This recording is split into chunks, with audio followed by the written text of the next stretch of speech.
Namatay ang asawa ko dahil sa atake sa puso.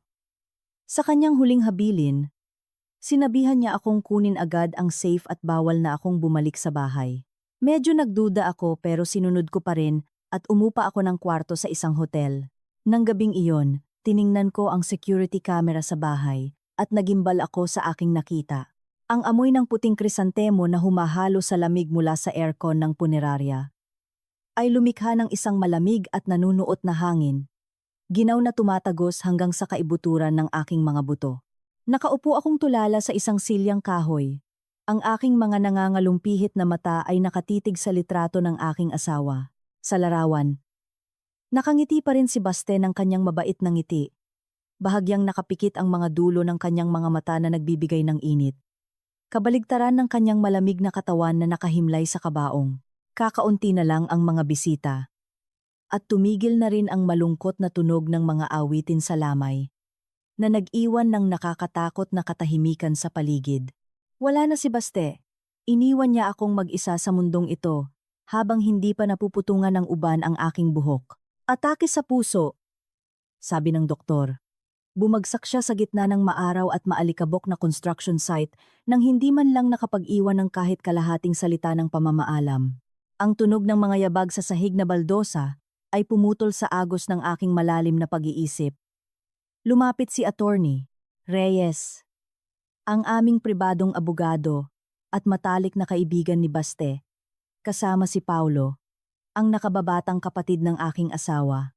Nakatungo si Paulo, bakas ang pighati sa kanyang namumutlang mukha, ngunit ang kanyang mga mata ay ligalig sa kakaibang paraan, nawawala ang kanyang karaniwang kahinahunan. Inilagay ni Attorney Reyes ang kanyang kamay sa aking balikat. Bumaba ang kanyang boses. Lara, pigilin mo ang iyong pighati. Alam kong hindi ito ang tamang oras. Pero may mga bagay na ipinagkatiwala sa akin si Baste na kailangan kong gawin kaagad. Tumingala ako. Ang aking mga mata ay namamaga dahil sa luha. Ano po ba ang napakabiglaang bagay na iyon, Attorney Reyes? Hindi ba pwedeng hintayin munang matapos ang burol niya? Umiling si Attorney Reyes.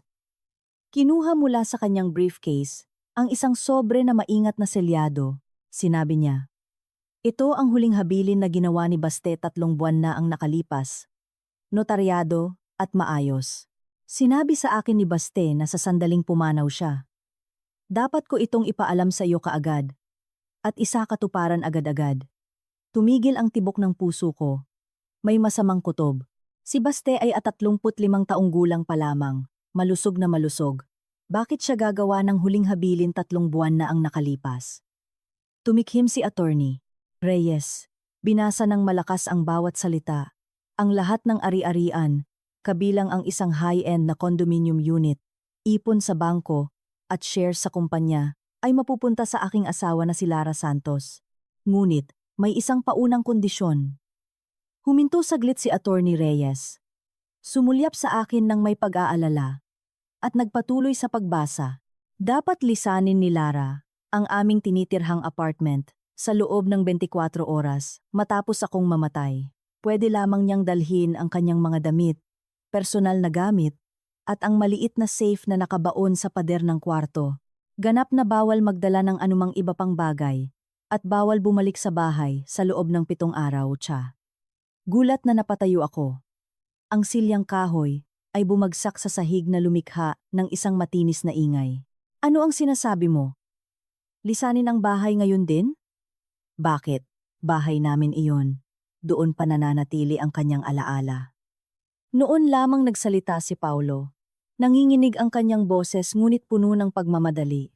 Ate, sundin mo na si Attorney Reyes. May dahilan kung bakit ginawa iyon ni Kuya Baste. Tiningnan ko si Paulo, at pagkatapos ay si Attorney Reyes. Pakiramdam ko ay nahulog ako sa isang bangungot na walang katapusan. Anong dahilan? Pinapalayas niya ako sa sarili naming bahay? Hindi ako aalis. Gusto kong manatili sa tabi niya. Lumapit si Paulo at hinawakan ang aking kamay. Malamig at basang-basa ng pawis ang kanyang kamay. Bumulong siya sa aking tainga ng may seryosong tono. Ate, kumalma ka. At pakinggan mo ako. Ang kumpanya ni Kuya Baste ay iniimbestigahan. dahil sa tax evasion at mga irregularidad sa proyekto. Malapit nang dumating ang mga investigador para isil ang bahay na iyon. Kung hindi ka aalis agad, madadamay ka sa kaso, baka ma-detain ka pa para sa investigasyon. Alam na ni Kuya Baste ito noon pa, kaya inayos niya ang iyong pag-alis para makatakas ka. Natigilan ako. Nanghina ang aking mga kamay at paa. Si Baste ay isang taong tapat sa pagnenegosyo. Paano siya nasangkot sa batas? Ngunit sa pagtingin sa gulat na reaksyon ni Paulo at sa seryosong mukha ni Attorney Reyes, hindi ako nangahas na magduda. Reyes. Tumigas ang kanyang boses. Hindi ako binibigyan ng pagkakataong mag-atubili. Lara, ito ang tanging paraan ni Baste para protektahan ka. Ang room 288 sa The Peninsula Manila Hotel ay nakabook na sa pangalan mo. Umuwi ka na at mag-impake ng iyong mga gamit. Damit at ang safe lang ha. Huwag mong hayaang masayang ang pinaghirapan ni Baste. Tumingin ako muli sa litrato ni Baste. Tumulo ang aking mga luha. Pala, hanggang sa kanyang kamatayan, inaalala pa rin niya ang aking kaligtasan. Pinunasan ko ang aking luha, tumango ng walang kamalay-malay. Sige, aalis ako. Susundin ko siya. Sa labas, nagsimulang umulan. Ang malalakas na patak ng ulan ay humahampas sa salamin ng bintana, na parang tunog ng isang panaghoy. Nagsimula akong maglakad palabas ng punerarya. Ang aking nag-iisa at maliit na anino ay bumakat sa basang lupa. Pinanood ako ni Paulo at Attorney Reyes. Nagpalitan sila ng isang makahulugang tingin. Nasa gitna ng aking matinding pighati. Hindi ko napansin. Bumalik ako sa aming pamilyar na apartment. Isang lugar na dating puno ng tawanan naming mag-asawa. Ngayon, isa na lamang itong malamig at bakanteng espasyo. Ang pamilyar na amoy ni Baste ay nananatili pa rin. Sa sofa kung saan siya madalas magbasa. Sa easel na may hindi pa tapos na painting ko. Pinigilan ko ang aking hikbi. Nagsimulang mag-impake na parang isang makina. Damit at ang safe lang ang pwedeng dalhin. Ang mga salita ni attorney. Mas ana tulima dabali tabi. Reyes ay paulit-ulit na umaalingaw-ngaw sa aking tainga na parang isang utos na bakal. Binuksan ko ang aparador. Kumuha ng ilang simpleng damit at isinilid sa maleta. Nanginginig ang aking mga kamay habang hinihimas ang mga polo ni Baste na maayos na nakasabit. Pakiramdam ko ay ako mismo ang humihiwalay sa aking sarili mula sa kanyang buhay, masakit na parang binabalatan. Ang maliit na safe ay nakabaon sa pader sa sulok ng kwarto, kung saan madalas itinatago ni Baste ang mga mahahalagang dokumento na hindi ko pinapansin. Tumawag ako ng locksmith para tanggalin ito. Tiningnan ako ng locksmith nang may pagtataka at awa nang makita ang isang batang babaeng nakaluksa na nagmamadaling lumipat sa gitna ng gabi. Ang safe ay hindi gaanong kalakihan, ngunit mabigat. Ang malamig na piraso ng metal na ito ngayon ang tanging ari-arian. Ang huling ugnayan na pinahintulutan ni Baste na dalhin ko. Nang buhati ng locksmith ang safe palabas ng pinto, naramdaman kong parang dinadala nila ang puso ng bahay na ito. Hila-hila ko ang maleta at yakap-yakap ang mabigat na safe papunta sa taxi. Lumingon ako sa huling pagkakataon sa apartment. Binalot ng dilim ang pasilyo ng condominium. Ang pagsara ng pinto ay naghudyat ng pagtatapos ng aming masasayang araw. Tiningnan ako ng taxi driver sa rearview mirror. Bahagyang bumuntong hininga. Lilipat ka ng bahay sa ganitong oras ng gabi. Napakahirap niyan sa gitna ng ulan. Isang pilit na ngiti lamang ang naisagot ko. Muling tumulo ang aking mga luha. Opo, may bigla ang lakad lang po, Manong. Umandar ang sasakyan. Iniwan sa likuran ang manilaw-nilaw na ilaw ng condominium at sumuong sa puting kurtina ng ulan ng Makati. Sa gabi, kumikinang ang mga ilaw. Ngunit para sa akin ngayon, ang lahat ay mga malabong guhit lamang na walang buhay. Ang The Peninsula Manila Hotel ay lumitaw na matayog, marangya, at maningning. Ngunit pagpasok ko sa lobby, naramdaman ko lamang ang kakaibang pakiramdam na nakakakilabot. Ibinigay sa akin ng receptionist ang susi ng room 288. Propesyonal ang kanyang tingin ngunit kulang sa init. Hila-hila ko ang aking bagahe papasok sa elevator. Pinagmamasdan ang mga numerong sumasayaw sa electronic display habang ang aking puso ay hungkag. Ika, 28 palapag. Ang makapal na karpet sa pasilyo ay lumamon sa tunog ng aking mga yapak. Napakatahimik na naririnig ko ang malakas na tibok ng aking puso sa aking dibdib. Ang room 288 ay maluwag at kumpleto sa gamit. Ang tanawin ay buong kumikinang na syudad, ngunit kulang ito sa init ng isang pamilya, kulang sa presensya ng lalaking mahal ko. Inilagay ko ang safe sa isang sulok, napaupo sa sahig, sumandal sa pader, at humagulgol. Ang kalungkutan, takot, at pananabik ay dumating na parang isang tsunami na lumunod sa akin. Bakit mo ako pinaalis? Bakit sa hotel na ito? Baste, nasaan ka? Matapos umiyak hanggang sa maubos ang lakas, pinilit kong tumayo para humanap ng maiinom. Biglang napako ang aking tingin sa isang lamesa sa tabi ng floor-to-ceiling na bintana. Sa makintab na kahoy na ibabaw, isang iPad ang naghihintay. Sa ilalim nito ay may isang pamilyar na dilaw na sticky note. Nanginginig kong kinuha ang papel. Lumitaw ang matigas na sulat kamay ni Baste. Ang password ay ang araw kung kailan tayo nagsimula. Hindi ang araw ng kasal. Magtiwala ka sa akin. Kumabog ng malakas ang aking puso. Isang kuryente ang dumaloy sa aking likuran. Inihanda ni Baste ang iPad na ito para sa akin noon pa. Plinano na ba niya ang lahat? Ang araw na nagsimula kami ay hindi ang araw ng aming kasal. Hindi rin ang aming kaarawan, kundi ang unang araw na nagtapat siya ng pag-ibig sa akin sa ilalim ng puno ng fire tree. Nanginginig kong in-type ang mga numero sa lock screen. Bumukas ang iPad, blanko ang interface. Walang anumang entertainment apps. Tanging isang icon lamang ng isang smart home management application na nag-iisang nakatayo sa gitna ng screen na parang isang matang nakatitig sa akin. Si Baste ay isang arkitekto. Mahilig siya sa teknolohiya at siya mismo ang nagdisenyo ng sistemang ito para sa aming bahay. Bakit niya iniwan ito sa akin?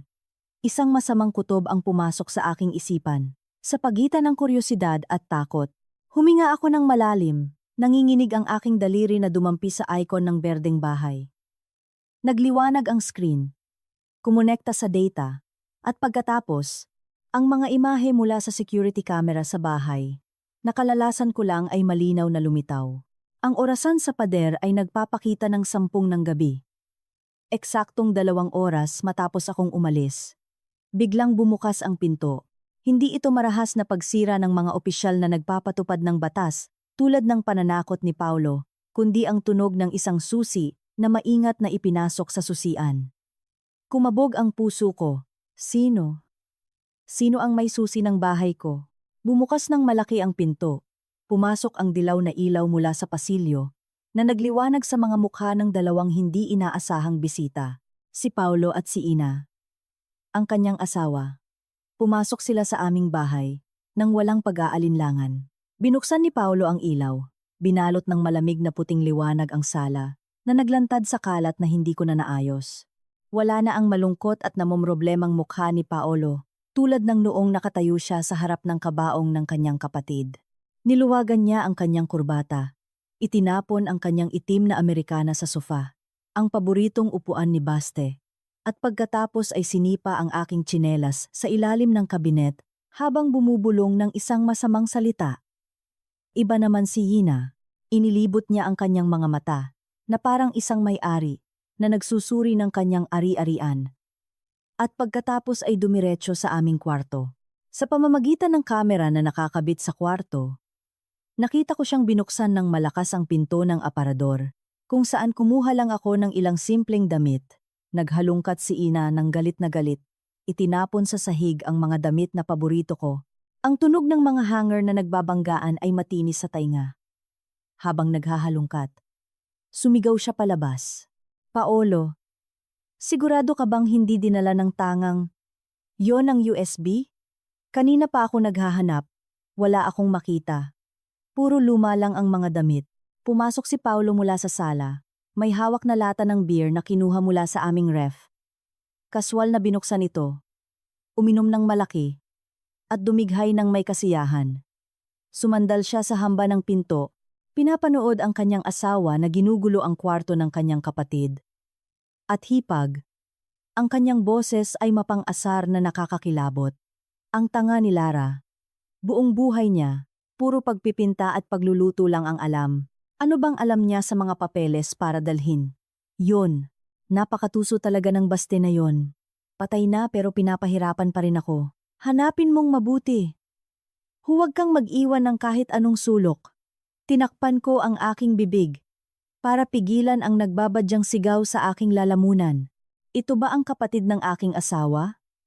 Ito ba ang hipag na tuwing magkikita kami ay napakatamis ng tawag na, ate-ate? Pinupuri ang aking galing at hinihiling na ipinta ko siya para sa kanyang kaarawan? Pala. Ang maskara ng kabaitan ay tinanggal agad sa sandaling isinara ang takip ng kabaong ng aking asawa. Sa kanilang mga mata, ako ay isang tanga lamang. At ang aking asawa, ang kanilang kapatid, ay si Baste lang. Binaligtad ni Ina ang kutsyon. Itinapon kahit ang mga unan ni Baste sa sahig. Huminto siya sa harap ng vanity table. Marahas na hinila ang drawer. Kinuha ang ilang alahas na nakalimutan ko. Kinuha niya ang aming wedding necklace. Tiningnan ito. At ngumisi. Ito siguro ay may halaga rin. Pambawi man lang sa abuloy ngayon. Pagkatapos ay lumingon siya kay Paulo. Puno ng pag-aalala ang kanyang boses. Pero kung hindi natin makita ang ledger at ang USB na iyon, paano na? Narinig kong naamoy na ng mga investigador ang kaso. Kapag pumutok ang kaso ng ghost bonds ng Prosperidad Investment Corporation, pareho tayong makukulong. Hinampas ni Paulo nang malakas ang lata ng beer sa mesa. Namula ang kanyang mukha sa galit. Tumahimik ka. Huwag mong babanggitin ang salitang bonds dito. Nalaman ni Baste. Balak niya akong isumbong kaya. Lintik. Dapat nakuha ko na ang susi ng safe na iyon bago pa madala ni Lara. Pero sabi ni Attorney Reyes, hayaan na lang daw niyang dalhin ang safe. Siguradong walang laman iyon. Danian Laina, siguradong walang laman iyon. Dahil napakatago ni Baste. Ngayon, ang trabaho mo ay hanapin ang anumang lihim na taguan sa bahay na ito. Napaupo ako sa malamig na sahig ng hotel. Muntik nang mahulog ang iPad sa aking kamay. Ghost bonds, isumbong, makulong. Ang mga salitang iyon ay parang mga martilyo na pumupukpok sa aking ulo. Hindi ako pinalayas ni Baste. Hindi niya ako kailanman binalak na iwan. Itinulak niya ako palabas ng bahay na ito, palabas sa mga sakim na nagpapanggap na kamag-anak, para hindi ko masaksihan ang maruming eksenang ito. At higit sa lahat, para ako ay maging ligtas. Natuyo na ang aking mga luha. Napalitan ito ng isang apoy ng galit na nagsimulang mag-alab sa aking puso. Lumingon ako sa kulay abong safe na tahimik sa sulok ng kwarto. Hindi na ito isang walang buhay na piraso ng metal kundi isang saksi, isang sisidlan ng mga lihim na ipinaglaban ni Baste gamit ang kanyang buhay. Lumapit ako dito. Ang aking isip ay gulong-gulo sa palaisipan na iniwan niya. Ang password ay ang araw. Kung kailan tayo nagsimula, hindi ang araw ng kasal. Huminga ako ng malalim. Pinilit na pakalmahin ang aking mga kamay na nanginginig. Sinubukan kong itype ang petsa ng aming kasal. 1810. Isang pulang ilaw ang nag-error. Isang matinis na tunog ang umalingaw-ngaw na parang isang malamig na pagtanggi. Sinubukan ko ang kaarawan ni Baste. Pagkatapos ang kaarawan ko. Pero pula pa rin ang ilaw. Ipinatong ko ang aking noo sa malamig na ibabaw ng safe. Pilit na hinahalungkat sa aking alaala ang mga mahahalagang petsa. Ang araw na nagsimula, hindi ang araw ng kasal, kaya ito ang araw na opisyal kaming naging magkasintahan. Iyon ay Mayo 2000, ang araw na nagtapat sa akin si Baste sa ilalim ng isang biglaang buhos ng ulan. Ngunit kung 2005 lang, masyadong simple, hindi akma sa maingat na estilo ni Baste. Naalala ko ang isang text message na ipinadala niya sa akin noong bago pa lang kami.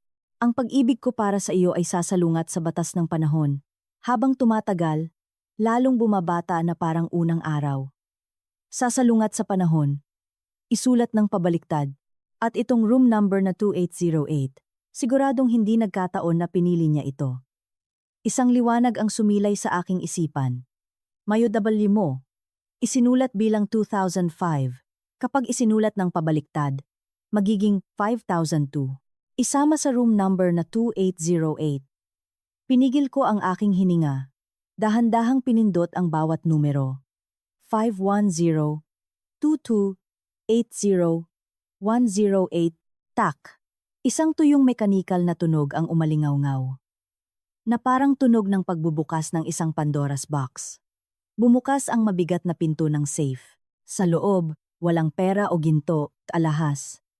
Tanging isang makapal na bunton ng mga dokumento na maingat na nakabalot sa isang waterproof na plastic bag, isang maliit na itim na USB, at isang luma at gasgas na Nokia phone. Nanginginig kong kinuha ang mga dokumento at inilatag sa kama. Sa ilalim ng manilaw-nilaw na ilaw ng hotel, ang mga numero at salita ay sumayaw sa aking paningin, malupit at hubad. Ito ay isang serya ng mga kontrata sa pagbili ng corporate bonds mula sa Prosperidad Investment Corporation.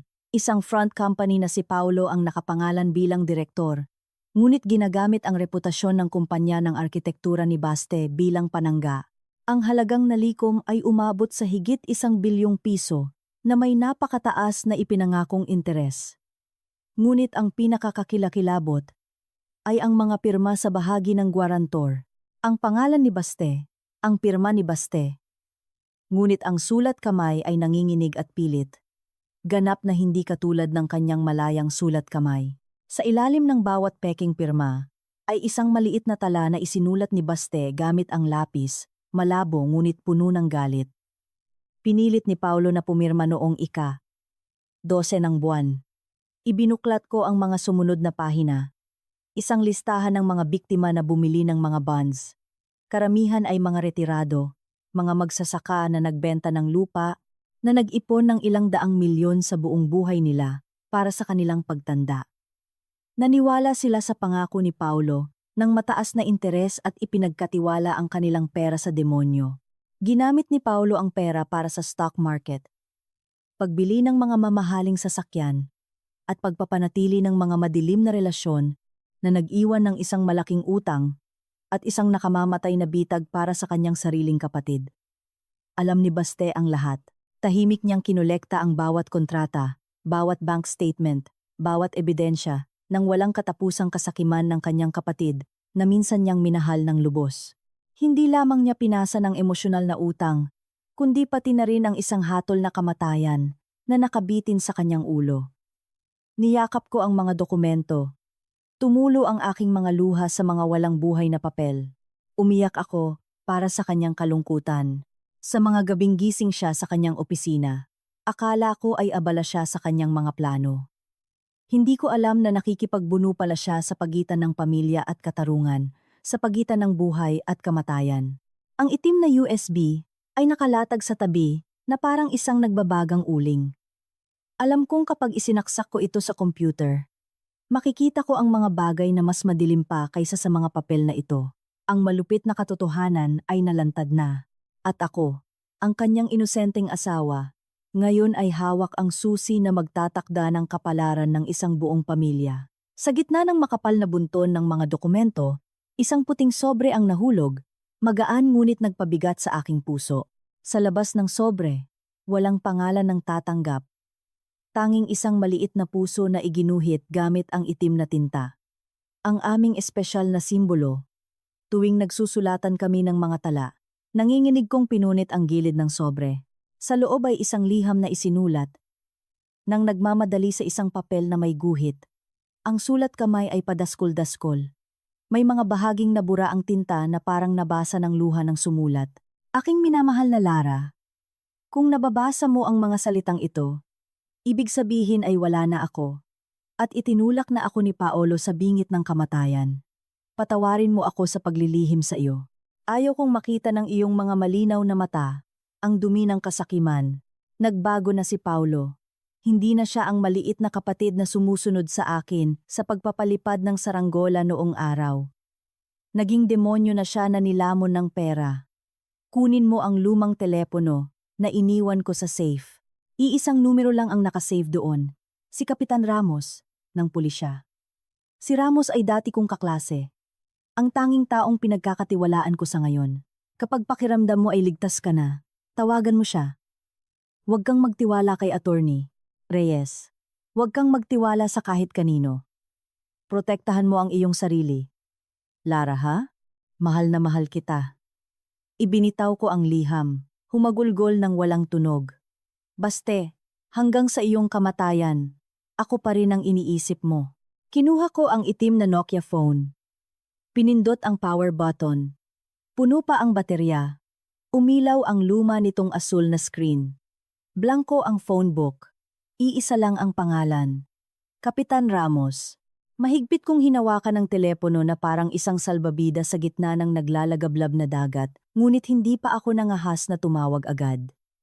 Kailangan kong makita kung ano ang ginagawa ni na Paulo at Ina. Bumalik ako sa screen ng iPad. Ang tanawin sa kamera ay nagpainit ng dugo sa aking mga ugat. Ang opisina ni Baste. Ang lugar na pinahahalagahan niya ng husto. Ang lugar na sinabihan niya akong huwag hayaang guluhin ng sinuman ang kanyang mga plano. Ngayon, wasak na parang isang larangan ng digmaan. Si Paulo ay galit na binabaligtad ang mga estante ng libro. Ibinabagsak sa sahig ang mga architectural model na pinaghirapan ni Baste ng ilang buwan. Ang tunog ng nababasag na kahoy, ng napupunit na papel, ay matinis na umalingaw-ngaw sa speaker ng kamera. Habang naninira, sumisigaw si Paulo. Ang kanyang mukha ay nababaluktot. Namumula na parang isang sugatang hayop. Lintik! Saan mo itinago? Nasaan ang ledger? Nasaan ang USB? Lecheng Baste! Patay ka na pero hindi mo pa rin ako tinitigilan. Si Ina, na nakatayo sa tabi, ay hindi pumigil. Bagkus ay nagdagdag pa ng gatong sa apoy. Kinuha niya ang isang metal na ruler at tinapik-tapik ang pader sa likod ng mesa. Naniningkit ang mga mata sa pagkalkula. Paolo, kumalma ka. Sa ginagawa mong yan, wala kang mahahanap. Narinig kong may mga lihim na taguan ang mga arkitekto sa pader. Naaalala mo ba noong pumunta tayo sa bahay ni Anton? Itinago rin niya ang kanyang safe sa likod ng isang painting. Tignan mo ang pader na ito. Kapag tinapik, parang may hungkag sa loob.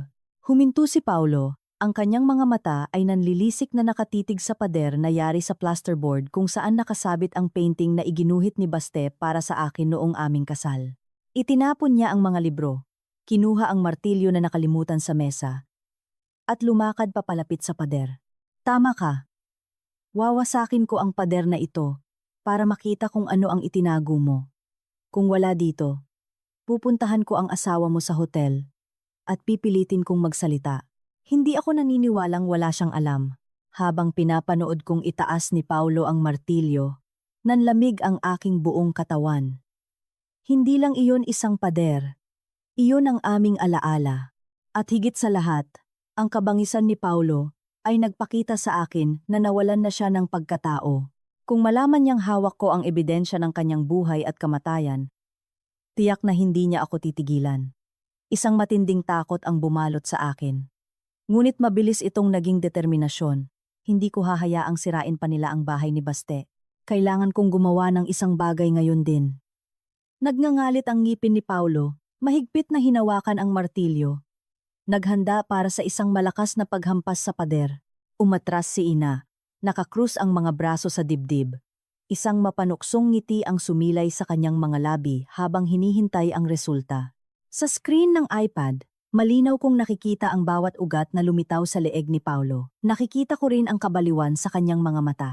Naalala ko na ang smart home system na ikinabit ni Baste ay may two-way PA system.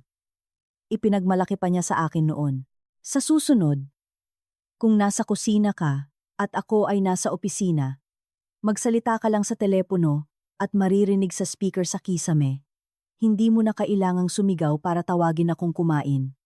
Noong panahong iyon, ngumiti lang ako at sinabing nag-iimbento siya. Hindi ko inaasahan na ngayon, ito ang magiging tanging sandata ko. Nanginginig kong binuksan ang audio settings sa app. Sa listahan ng mga available na recording, bukod sa ilang instrumental na musika, may nakita akong isang kakaibang file na may pangalang Babala. Ang petsa ng paggawa ay 1 linggo bago siya pumanaw. Kumabog ng malakas ang aking puso. Inihanda rin ba ni Baste ito? Hindi ako nag-atubili kahit 1 segundo. Pinindot ko ng mariin ang play button. Sa lumang bahay. Habang itinataas ni Paulo ang martilyo, bigla siyang natigilan. Paolo, tumigil ka. Nakikita kita. Ang pamilyar at malalim na boses ni Baste ay umalingaw-ngaw mula sa ceiling speaker system. Malinaw na malinaw. Umaalingaw-ngaw sa pagitan ng apat na bakanting pader. Ang tunog ay hindi gaanong kalakas. Ngunit sapat na upang basagin ang ingay at kaguluhan na lumikha ng isang nakamamatay na katahimikan. Ang martilyo sa kamay ni Paolo ay nahulog sa sahig na may matinis na tunog, muntik nang tumama sa kanyang paa. Umatras si Paolo, namutla, nanlalaki ang mga mata na nakatitig sa kawalan. Nagkanda utal-utal siya. Nagkakabangga ang kanyang mga ngipin. Sino yan? Sinong nagmumulto? Sumigaw si ina ng malakas. Napaupo sa sahig. Mahigpit na niyakap ang kanyang ulo. May multo, mahal. Boses. Boses ni Kuya Baste. Muling umalingaw-ngaw ang isang malalim na buntong hininga mula sa speaker. At muling nagsalita ang boses ni Baste. Sa pagkakataong ito, mas matigas, na parang isang hatol mula sa kabilang buhay. Balak mong sirain ang bahay ko? Patay na ako pero hindi pa ako umaalis. Nandito pa rin ako. Nakikita ko ang madilim ninyong mga kaluluwa. Tigilan ninyo si Lara. At tumigil na kayo bago pa mahuli ang lahat. Nanginginig si Paolo. Paikot-ikot sa gitna ng kwarto. Ligalig ang mga mata na hinahanap ang pinagmumulan ng tunog. Ngunit ang speaker system ay maingat na itinago ni Baste sa loob ng plasterboard ceiling, hindi makikita ng mata. Ang primal na takot sa kamatayan at kasalanan ay tumalo sa kanyang kabangisan. Lumuhod si Paolo sa sahig, nagdasal sa kawalan. Kuya Baste, patawarin mo ako. Mabuhay ka man o mamatay, patawarin mo ako. Hindi ko sinasadya. Gusto ko lang kunin ang listahan. Hinihingan ako ng utang ng mga gangster. Wala na akong mapuntahan, kuya. Patay ka na. Kaya patawarin mo na ako. Sa screen ng iPad, natulala ako sa eksena ng maghipag na nakaluhod at nagmamakaawa sa isang speaker. Baste, ang galing mo talaga. Kahit nakahimlay ka na. Alam mo pa rin kung paano takutin ang masasamang tao. Mabilis kong pinindot ang record button sa iPad. Ni-record ang buong pag-amin ni Paolo. Gusto ko lang kunin ang listahan. Hinihingan ako ng utang ng mga gangster. Ayan na, mismong bibig niya ang umamin sa kanyang masamang motibo. Hindi na nagtagal sina Paolo at Yina. Ang 2 taong kanina pa ay parang mga tigre. Ngayon ay nag-aalalayan sa pagtakbo palabas ng pinto. Iniwan nila ang bahay na may ilaw pa, at ang sumisipol na hangin sa mga siwang ng bintana na parang isang mapanuksong tawa ng namayapa. Tiningnan ko ang screen ng kamera na bumalik sa katahimikan. Muling tumulo ang mga luha sa aking pisngi. Ngunit sa pagkakataong ito, isang mapait na ngiti ang sumilay sa aking mga labi. Ang laban na ito, ako ang magpapatuloy para sa iyo. Ang eksena ni Paolo at Yina, na tumatakbo para sa kanilang buhay mula sa lumang bahay sa pamamagitan ng iPad screen, ay nagbigay sa akin ng isang maikling sandali ng kasiyahan. Ngunit agad itong sinundan ng tunay na takot na bumalot sa aking isipan. Alam kong kinalaban ko ang isang kawan ng mga sugatang hayop na nasukol. Natakot si Paolo. Ngunit ang takot ng isang taong wala nang mapuntahan ay madalas na may kasamang mga baliw at hindi makontrol na kilos. Nakaupo akong nakabaluktot sa isang silya sa marangyang silid ng hotel. Yakap-yakap ang aking mga balikat. Sinusubukang pigilan ang panginginig mula sa kaibuturan ng aking katawan. Biglang, isang notification mula sa isang Find My Friends app sa iPad ang lumitaw, na sumira sa katahimikan. Ikinabit ni Baste ang pagbabahagi ng lokasyon sa pagitan ng mga device ng pamilya at maging sa mga device na ibinigay ng kumpanya sa mga pinagkakatiwalaang empleyado para sa madaling pamamahala ng trabaho. Isang berdeng tuldok ang mabilis na gumagalaw sa mapa ng lungsod, patungo sa The Peninsula Manila Hotel kung nasaan ako. Ang pangalang ipinapakita sa tabi ng berdeng tuldok ay si Attorney Reyes. Kumabog ang puso ko. Isang malamig na pakiramdam ang dumaloy sa aking likuran. Papunta dito si Attorney Reyes. Bakit siya pupunta sa ganitong oras ng gabi? Kakalabas lang ni Paolo sa bahay ko, at agad na lumitaw si Attorney Reyes. Isang hindi nakikitang koneksyon, ngunit tiyak na unti-unting nagiging malinaw. Si Attorney Reyes ay hindi isang neutral na partido tulad ng kanyang ipinapakita. Siya ang mga mata at tainga, ang tagapaghanda ng daan para kay Paulo. Naalala ko ang makahulugang tingin ni attorney Reyes nang pilitin niya akong umalis sa bahay. Naalala ko ang kanyang labis na pag-aalala. Lahat ay isang clumsy. Napalabas para ilagay ako sa kulungang ito. Tumunog ang telepono sa silid, na sumira sa katahimikan at nagpagulat sa akin. Nag-atubili ako bago ko sinagot.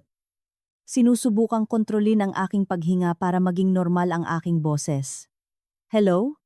Sa kabilang linya ay ang malalim at magalang na boses ni Attorney Reyes. Lara, si Attorney Reyes ito. Tulog ka na ba? Pasensya na sa pagtawag ng hating gabi, pero nasa lobby na ako ng hotel. May ilang legal na dokumento tungkol sa inheritance tax na kailangan mong pirmahan agad para maisumite ko sa BIR bukas ng umaga upang maiwasan ang pag-freeze ng mga ari-arian ni Baste, mga dokumento ng buwis. Sa hating gabi, iniisip ba niyang 3 taong gulang ako para maniwala sa katawa-tawang dahilan na iyon? Ngunit alam kong hindi ko siya maaaring harapin agad. Huminga ako ng malalim, nagkunwaring umuubo, at naging mahina at pagod ang aking boses. Attorney Reyes, kakainom ko lang ng 2 sleeping pills. Umiikot ang ulo ko. Nanginginig ang mga kamay ko. At hindi ko kayang humawak ng ballpen. Pagod na pagod ako. Hindi ko yata kayang bumaba. At ayoko ring makakita ng sino man sa ngayon. Tahimik si Attorney Reyes ng ilang segundo. Isang katahimikang may pagkalkula at pag-usisa. Pagkatapos, ang kanyang boses ay nanatiling malumanay, ngunit may halong pagpipilit. Naiintindihan kong nagdadalamhati ka, ngunit ito ay may kinalaman sa pinaghirapan ni Baste sa buong buhay niya. Ayaw mo namang ma-freeze ang kumpanya ni Baste, di ba? Aakyat ako sa kwarto mo. Kailangan mo lang buksan ang pinto at pumirma, wala pang 1 minuto. Pinigilan ko ang telepono, bumaon ang aking mga kuko sa matigas na plastik. Attorney Reyes, pakiusap. Nasa banyo ako, hindi talaga ako komportable. Bukas ng umaga, 8 ng umaga, tatawagan kita. Pakiusap. Hayaan mo akong maging tahimik ngayong gabi. Binaba ko ang telepono nang hindi hinihintay ang sagot ni Attorney Reyes. Ang puso ko ay kumakabog, na parang sasabog sa aking dibdib. Alam kong hindi basta-basta susuko si Attorney Reyes. Pumunta siya dito hindi para sa isang pirma. Pumunta siya para tingnan kung nabuksan ko na ang safe at higit sa lahat. Para siguraduhing nasa ilalim pa rin ako ng kanilang kontrol. Ang marangyang silid ng hotel na ito ngayon ay parang isang bilangguan at ang warden ay nasa ibaba lamang. Tumatakbo ako papunta sa mesa. Binuksan ang hotel's internal camera system management app sa iPad. Si Baste ang nagdisenyo at nag-install ng network system para sa The Peninsula Manila Hotel, 2 taon na ang nakalipas. Napanatili niya ang admin access para sa remote maintenance. Hindi ko inaasahan na isang araw ay gagamitin ko ang backdoor na ito para protektahan ang aking buhay. Lumitaw sa screen ang mga imahe ng lobby at mga pasilyo. Sa main lobby, hindi umalis si Attorney Reyes tulad ng inaasahan ko. Nakaupo siya sa isang pulang velvet sofa, nakadekwatro, at abala sa kanyang telepono. Bakas sa kanyang mukha ang pagkainip at pagkalkula. Ganap na naiiba sa kanyang karaniwang magalang na anyo. Hindi siya umuwi, naghihintay siya. At mas masama, nakita kong pagkatapos niyang mag-text, tumingala siya sa elevator at tumango sa isang tao. Hindi ako maaaring maghintay na lang na mamatay. Inilabas ko ang lumang Nokia phone mula sa aking bulsa. Ito ang tanging salbabida na iniwan ni Baste. Pinindot ko ang tanging numero sa phone book. Kapitan Ramos. Ngunit huminto ang aking daliri sa call button. Masyadong mapanganib na tumawag ngayon. Kung si Attorney Reyes o ang kanyang mga kasamahan ay may listening device o malapit sa pinto, malalantad ako. Sinabi ni Baste, kapag pakiramdam mo ay ligtas ka na, tumawag ka. Hindi pa ligtas ngayon. Lumipat ako sa messaging. Ang matigas na T9 keypad ay nagpasakit sa aking mga daliri, ngunit pinilit kong i-type ng mabilis ang mensahe ng aking kapalaran. Isang code na pinaniniwalaan kong maiintindihan ng kaibigan ng aking asawa. SOS 2808 The Peninsula Manila Hotel Baste. Ipinadala ang mensahe, ang icon ng sobre, ay mabilis na dumaan sa asul na screen. Pinigil ko ang aking hininga at naghintay, ngunit walang tugon. Baka tulog siya o baka hindi na ginagamit ang numerong ito. Anuman, inihagis ko na ang aking huling bato. Ngayon, ang pinakamahalagang bagay. Itago ang ebidensya. Ang safe ay nakabukas. Ang mga dokumento at USB ay nakakalat sa kama.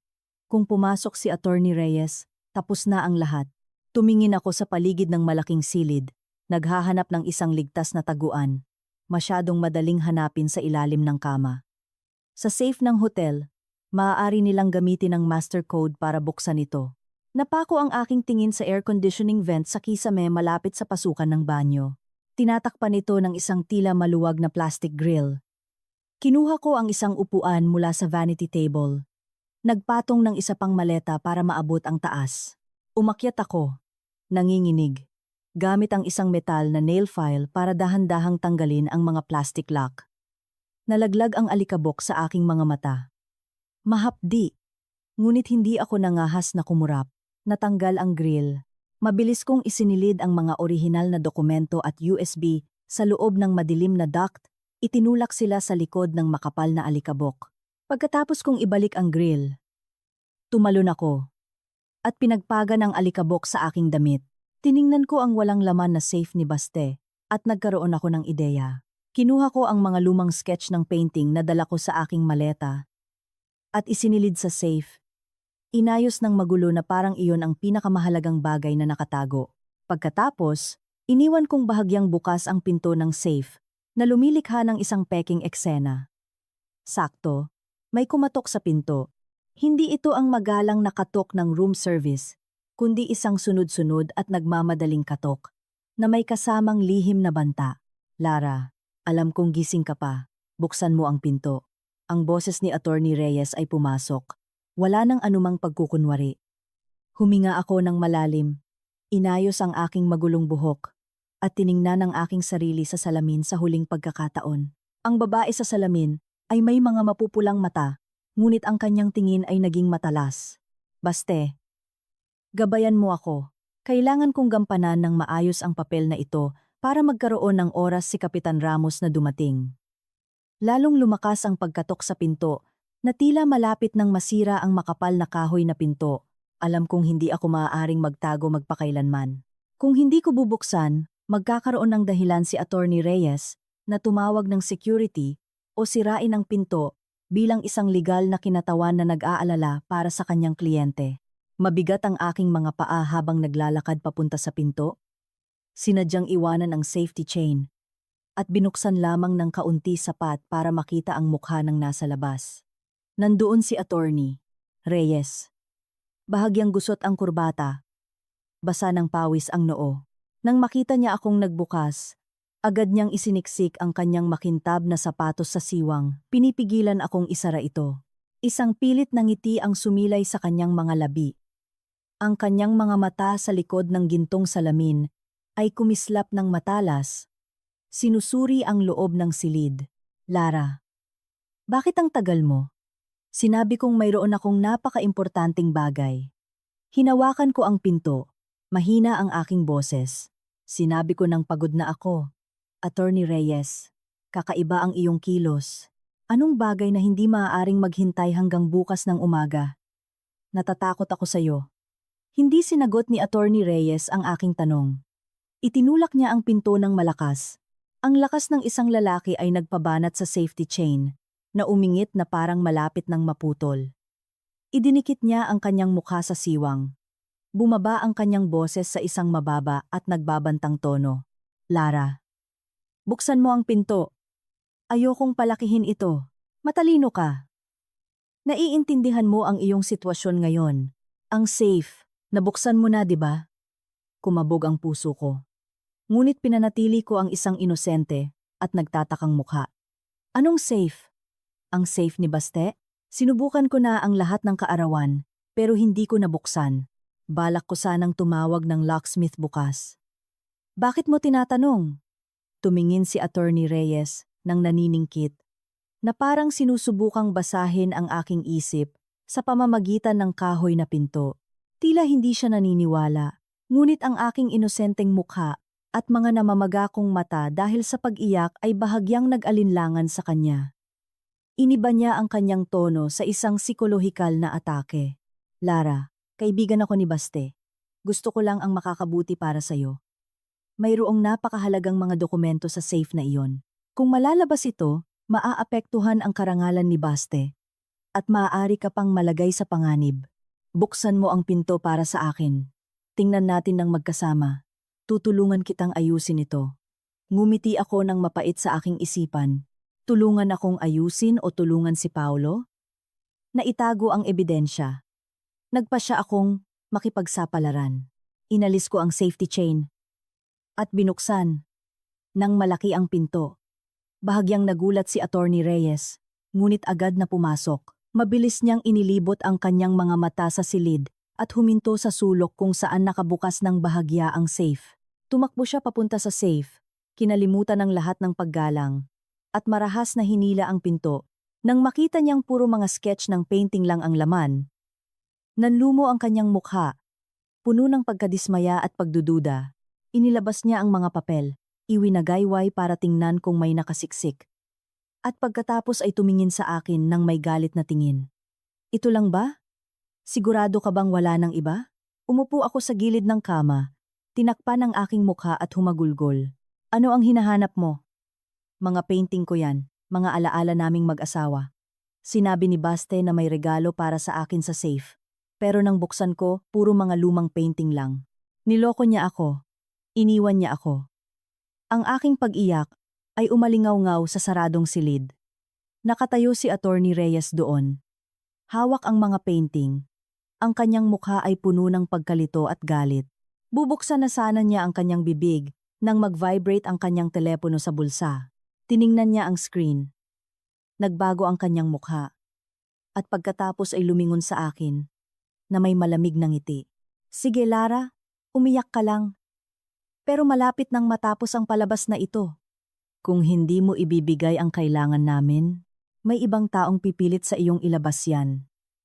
Umatras siya papunta sa pinto. Hindi ito isinara kundi iniwang bukas. Itinaas niya ang kanyang kamay at sumenyas sa madilim na pasilyo at umalingaw-ngaw ang tunog ng mabibigat na yabag. Tumabi si Attorney Reyes. Nagbigay daan sa tatlong lalaking pumasok. Sa unahan ay si Paulo. Ang aking bayaw na kaninang umaga ay nakasuot pa ng maayos na itim na suit. Ngayon, bukas ang kanyang polo, nakatupi ang manggas hanggang siko na nagpapakita ng kanyang mga ugat na braso na nakakuyom. Sa likod niya ay dalawang hindi kilalang lalaki na matatangkad at malalaki ang katawan, nakasuot ng itim na leather jacket at sombrerong nakatakip sa kalahati ng kanilang mukha na naglalabas ng amoy ng panganib ng mga propesyonal na maniningil ng utang. Pumasok si Paulo sa silid, amoy alak at desperasyon. Hindi siya nagsalita. Dumiretso sa akin at hinablot ang aking damit, itinaas ako. Nawalan ako ng balanse. Hindi tumatama ang aking mga paa sa sahig na sasakal ang aking lalamunan.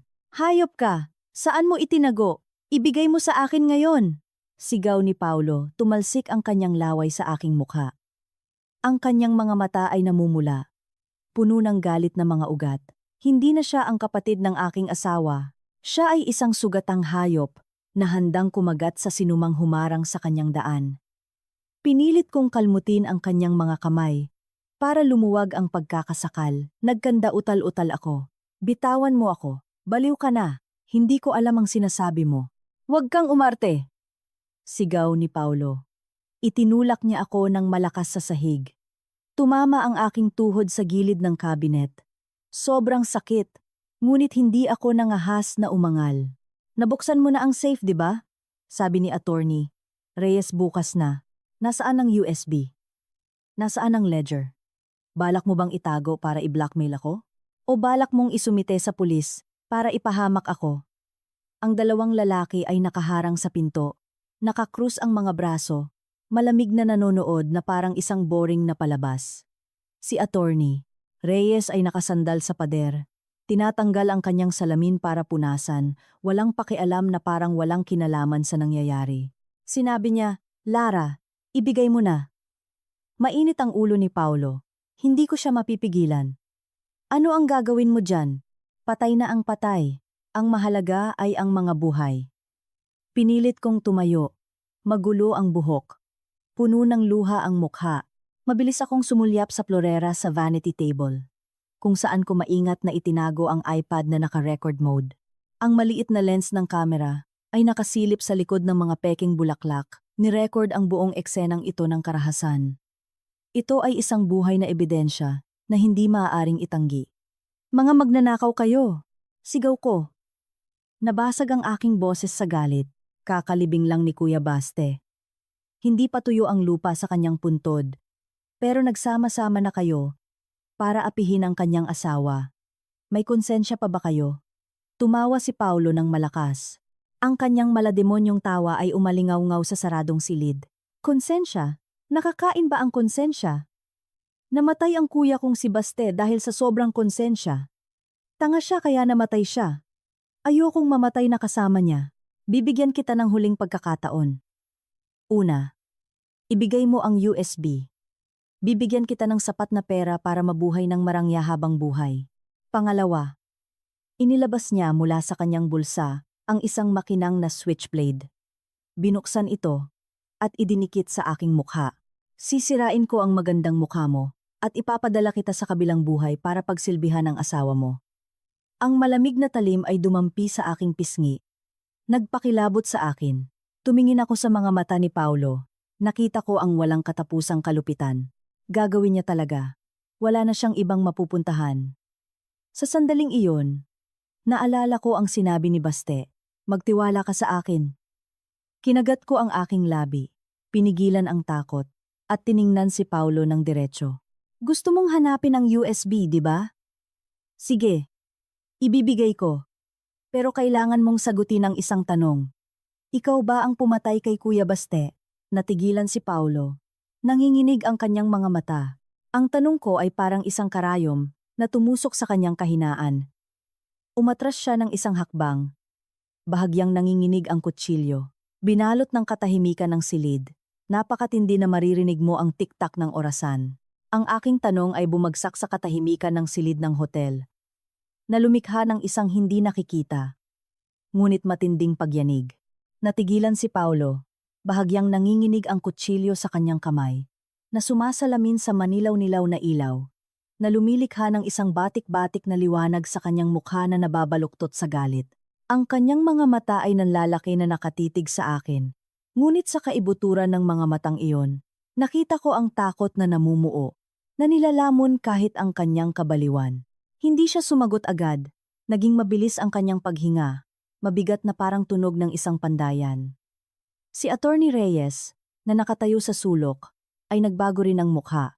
Itinulak niya ang kanyang salamin.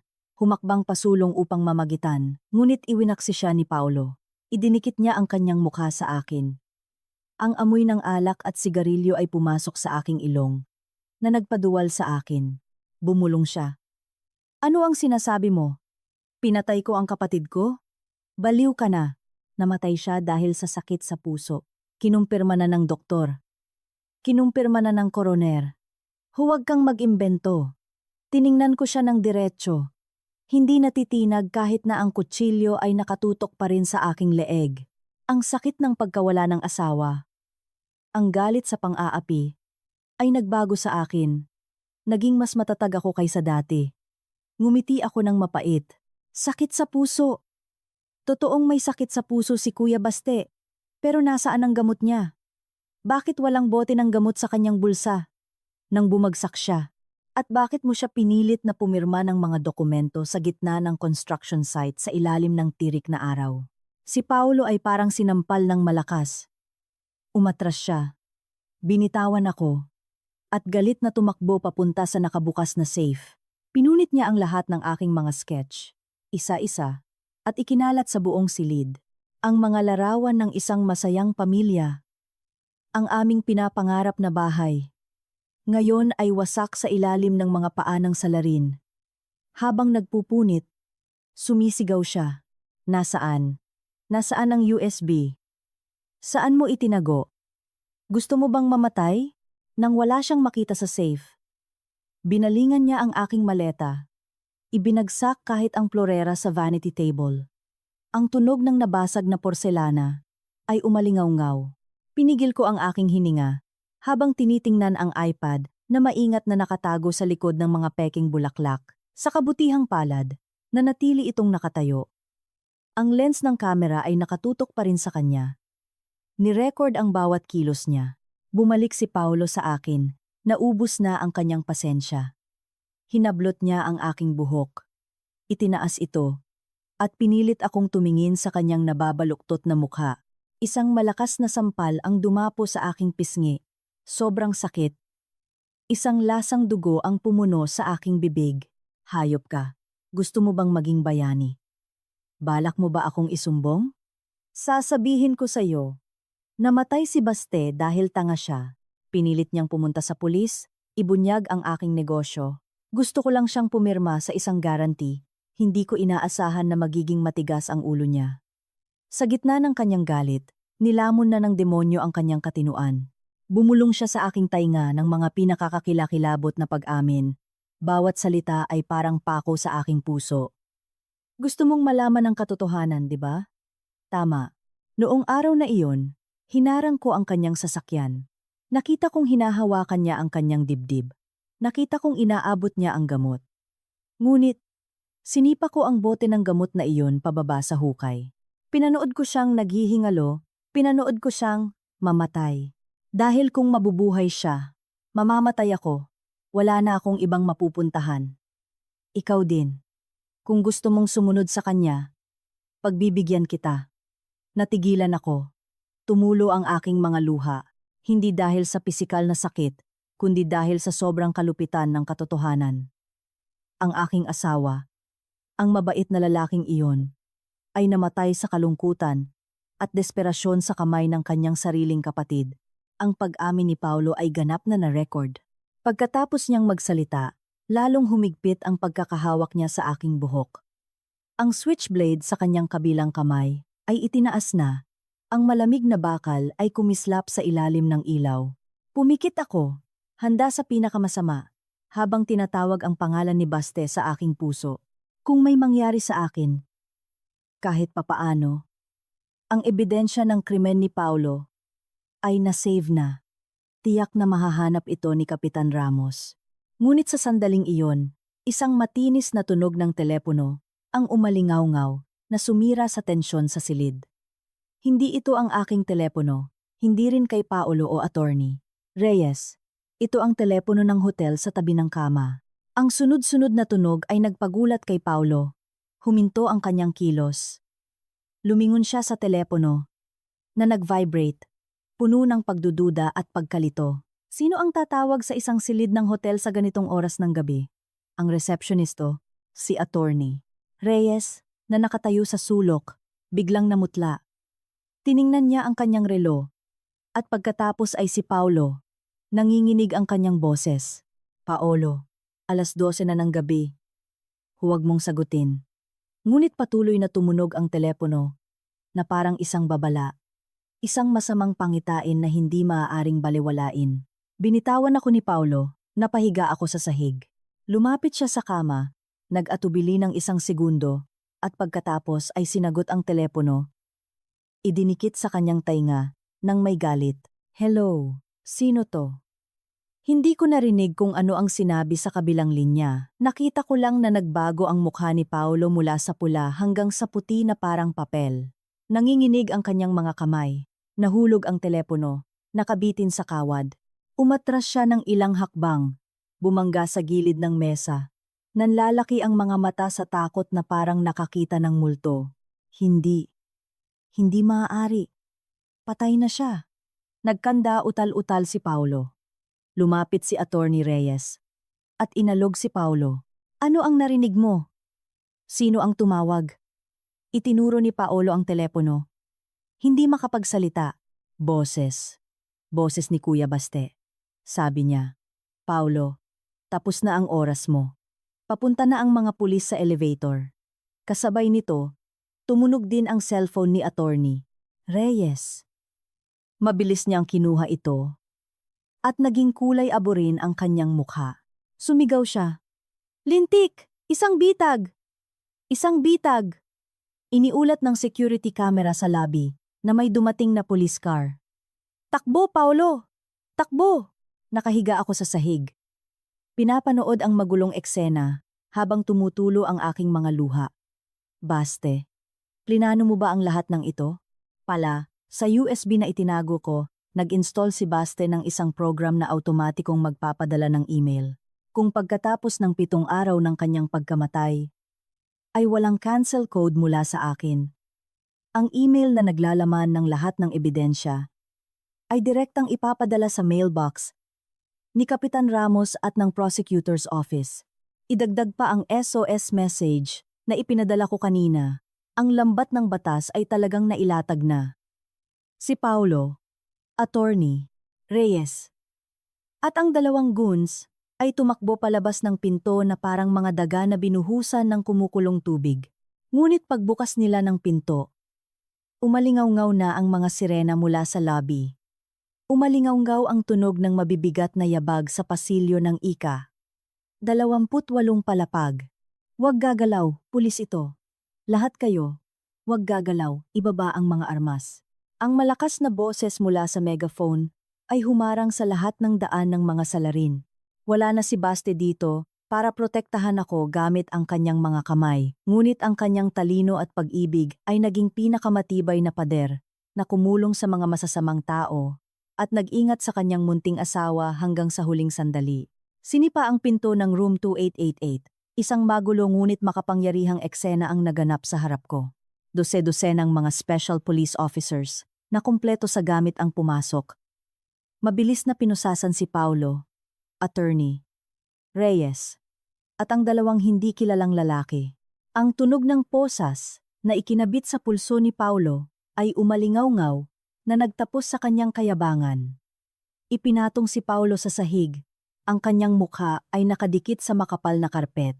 Ang kanyang mga mata ay nanlilisik na nakatingin sa akin. Puno ng galit ngunit walang magawa. Si Attorney Reyes naman ay nanliit. Nawala ang kanyang magalang na anyo bilang isang abogado at paulit-ulit na nagsasabing, walang kasalanan. Nagkakamali kayo. Abogado ako. Pumunta lang ako dito para magbigay ng legal na payo sa aking kliyente. Isang nasa katanghalang gulang na lalaki na may matatag na mukha at nakasuot ng maayos na uniforme ng pulis ang pumasok. Tumingin siya sa paligid ng magulong silid at huminto sa akin. Mabilis siyang lumapit.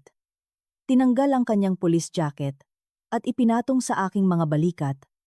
Ang kanyang boses ay malalim at nakakapanatag. Ikaw ba si Lara? Ako si Ramos. Kaibigan ni Baste. Pasensya na, medyo nahuli kami. Tumingala ako kay Kapitan Ramos. Ang mga luhang matagal kong pinigilan ay bumuhos. Ang pakiramdam ng kaligtasan ay nagpanginig sa akin. Umiling ako, hindi makapagsalita. Hindi kayo nahuli. Matagal na kayong hinihintay ni Kuya Baste. Humawak ako sa gilid ng kama. Pinilit kong tumayo. Nanlalambot ang aking mga binti ngunit ang aking kalooban ay mas malakas kaysa dati. Itinuro ko ang kisame sa may air vent. Kapitan Ramos, ang ebidensya, ang lahat ng orihinal na dokumento at USB na iniwan ni Kuya Baste ay itinago ko doon. At pati na rin ang iPad na iyon. Itinuro ko ang vanity table kung saan tahimik na nagre-record ang iPad. Nirecord nito ang buong pag-amin ni Paulo. Inamin niyang siya ang pumatay sa asawa ko. Nang marinig iyon ni Paulo, galit siyang nagpumiglas. Hayop ka! Binitag mo ako! Nang ahas kang i-record ako ng palihim? Ngunit isang pulis ang pumigil sa kanya. Matigas ang boses. Tumahimik ka. Lahat ng sasabihin mo ngayon ay magiging ebidensya laban sa iyo sa korte. Sumenya si Kapitan Ramos sa kanyang mga tauhan na kumuha ng hagdan. Maingat na tinanggal ang grill at kinuha ang mga dokumento at USB. Binuksan niya ang mga papel. Mabilis na tiningnan ang mga pekeng kontrata. Tumigas ang kanyang mukha. Bakas ang galit sa kanyang mga mata. Lumingon siya kina Paulo at Attorney Reyes. Ang kanyang boses ay malamig na parang yelo. Paolo Santos. Attorney Marco Reyes. Inaaresto kayo dahil sa panloloko, illegal detention at posibleng murder. Sa pagkakataong ito, wala na kayong takas. Nang marinig ni Attorney Reyes ang mga kaso, nang hina ang kanyang mga kamay at paa. Napaluhod siya, hindi makapagsalita. Mas alam niya kaysa kanino man. Sa mga matibay na ebidensyang ito, ang hatol para sa kanila ni Paulo ay magiging mahabang taon sa bilangguan. Tiningnan ko si Paulo habang dinadala siya palayo. Ang kanyang anyo ay kahabag-habag, malayong malayo sa kanyang kayabangan.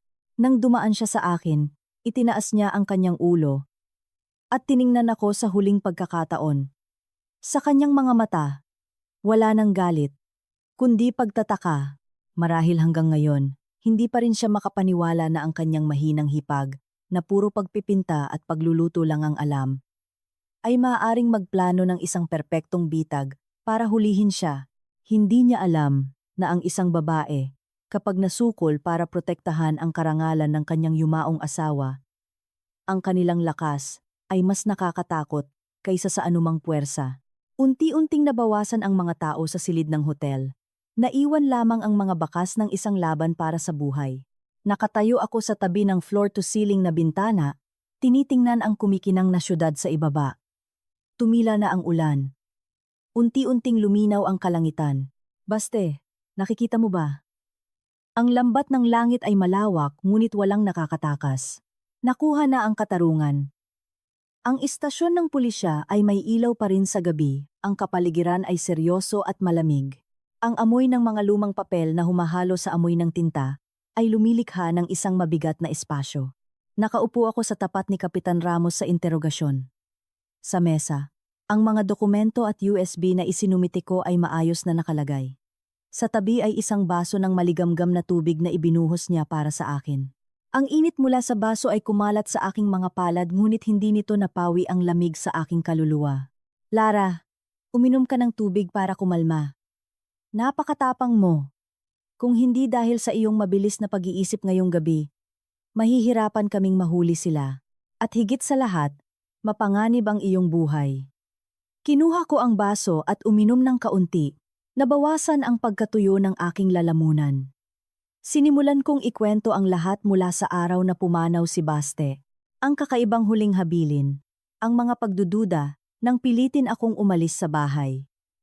Hanggang sa matuklasan ko ang katotohanan sa pamamagitan ng kamera at ang laban sa silid ng hotel. Sa una, nanginginig pa ang aking boses, ngunit habang tumatagal, naging malinaw ito. Ayokong makaligtaan ang anumang detalye, dahil alam kong bawat salita ko ngayon ay isang ladrilyo na bubuo sa hatol ng mga salarin. Nang banggitin ko ang recording ng pag-amin ni Paulo, tumango si Kapitan Ramos.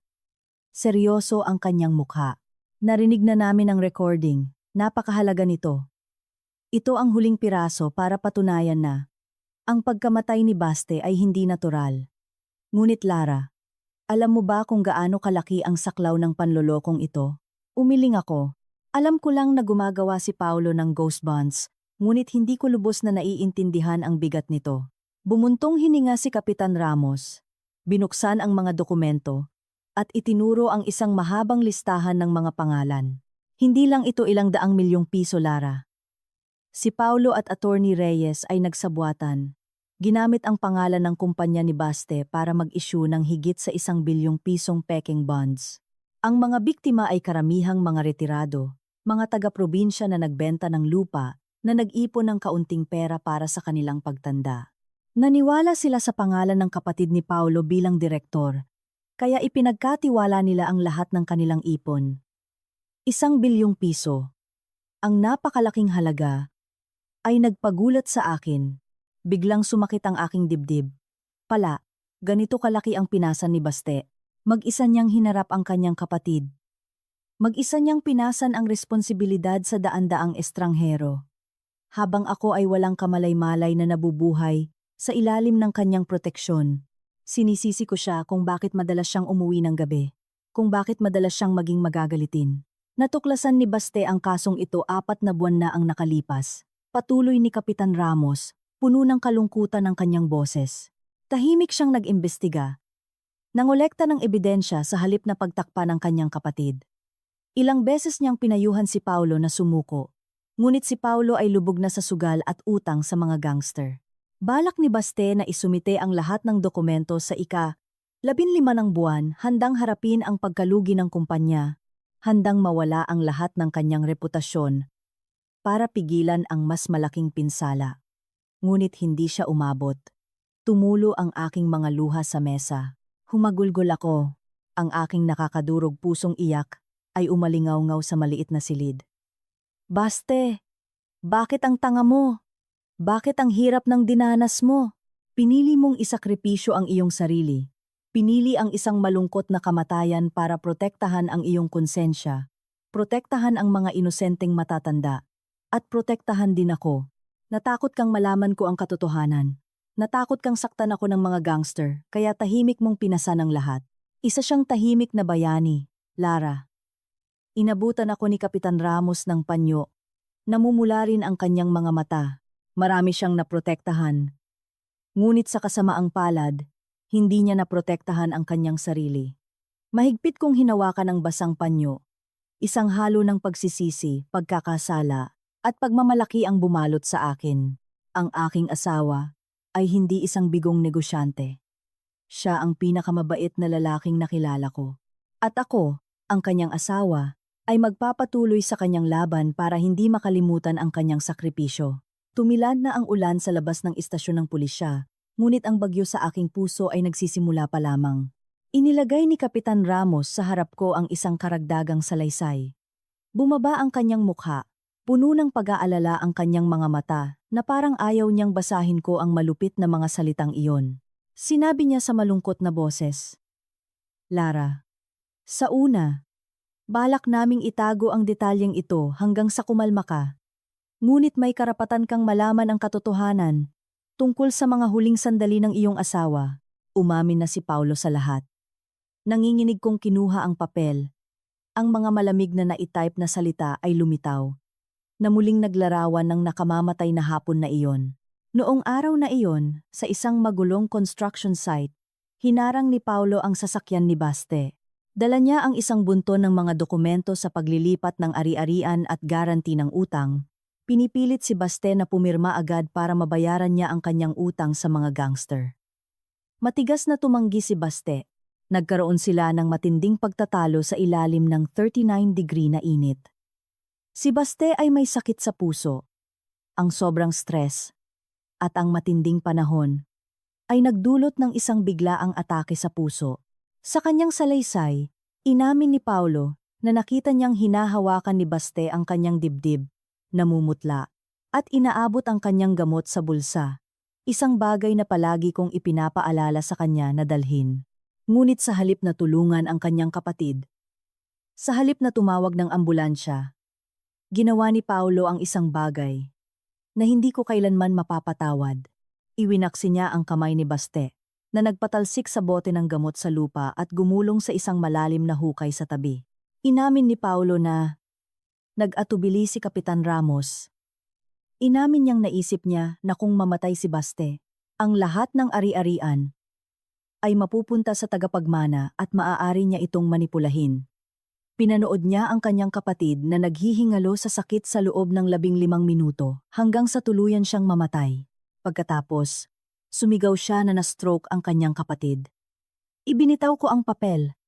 Pakiramdam ko ay parang pinunit ang aking dibdib. Hindi ako makahinga. Isang pagduduwal ang umabot sa aking lalamunan. Tumakbo ako sa banyo. Nagsuka hanggang sa puro mapait na likido na lang ang lumabas. Baste, gaano ka nasaktan? Sa mga huling sandaling iyon, nang makita mo ang iyong sariling kapatid na nakatayo lang at pinapanood kang mamatay, ang iyong puso ay siguradong nadurog bago ito tumigil sa pagtibok.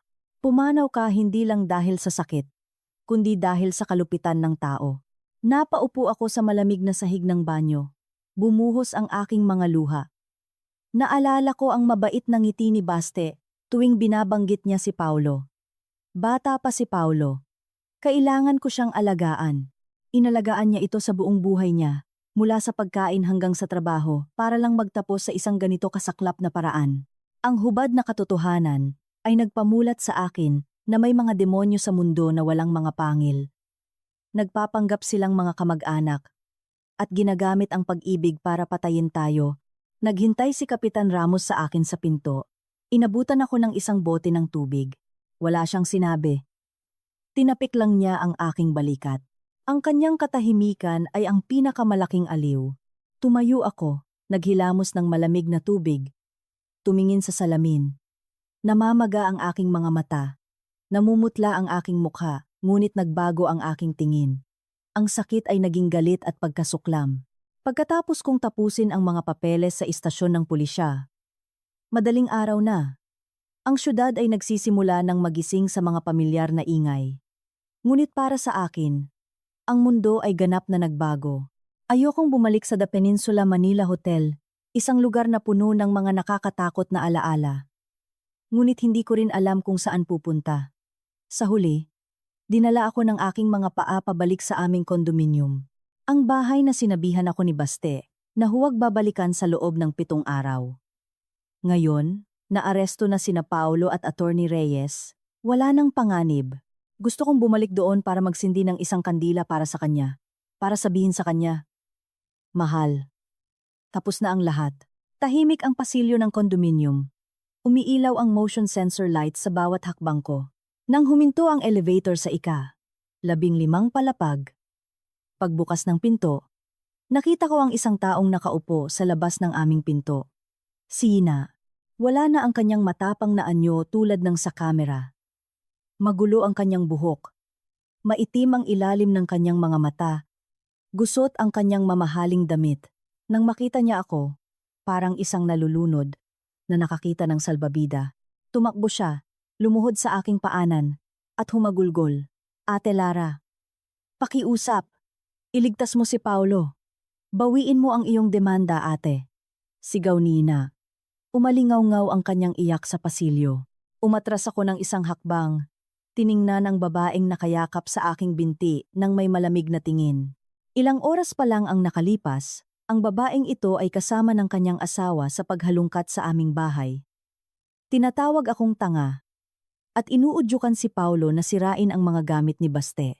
Ngayon, na nahuli na ang kanyang asawa, ginagampanan niya ang papel ng isang kahabag-habag na asawa at hipag para humingi ng awa. Bitawan mo ako, sabi ko. Paos ngunit matatag. May mukha ka pa bang humarap dito? Hindi binitawan ni Ina ang aking binti. Lalo pa siyang umiyak. Kumalat ang kanyang luha at sipon sa aking pantalon. Tumingala siya. Ang kanyang mga mapupulang mata ay nakatingin sa akin. Alam kong nagkamali kami. Alam kong hindi mapapatawad ang kasalanan ni Paulo. Ngunit ate, kaya mo bang tingnan ang iyong mga pamangkin na walang ama? 5 taong gulang pa lang si Bon. 3 taong gulang pa lang si Bong. Mga bata pa sila. Ate, kung makukulong si Paulo? Paano kami mabubuhay? Babae ka rin. Magiging ina ka rin balang araw. Maawa ka sa iyong mga pamangkin. Ang drama na naman tungkol sa mga anak, tungkol sa dugo. Naramdaman kong nasusuka ako. Noong sinipa ni Paulo ang gamot ni Baste, naisip ba niya ang dugo? Noong idinikit niya ang kutsilyo sa aking leeg, naisip ba niyang tita ako ng kanyang mga anak? Patay na si Baste. Ang anak ni Baste ay hindi pa naisisilang. Sino ang maaawa kay Baste? Sino ang maaawa sa akin? Pinilit kong tanggalin ang aking binti, ngunit mahigpit ang yakap ni Ina. Patuloy siyang nagsalita. Ate Lara, mabait si Kuya Baste. Siguradong hindi niya gugustuhing makulong ang kanyang kapatid. Magsulat ka ng isang liham. Para sa mas magaan na sentensya, pakiusap. Ibabalik ko ang lahat ng gamit, ibebenta ko ang bahay para bayaran ang kumpanya. Huwag mong ubusin ang aming lahi. Ubusin ang lahi? Ngumiti ako ng mapait. Sinasabi mong ako ang umaabuso sa inyo? Kayo ang pumatay sa kanya, kayo ang nagtulak sa akin sa bingit. Sa tingin mo, ang ilang luha ng buwaya ay makapaglilinis ng inyong mga kasalanan? Bumukas ang pinto ng kapitbahay. Ilang mausisang mata ang sumilip. Ayokong gawing katatawanan ng aking sakit.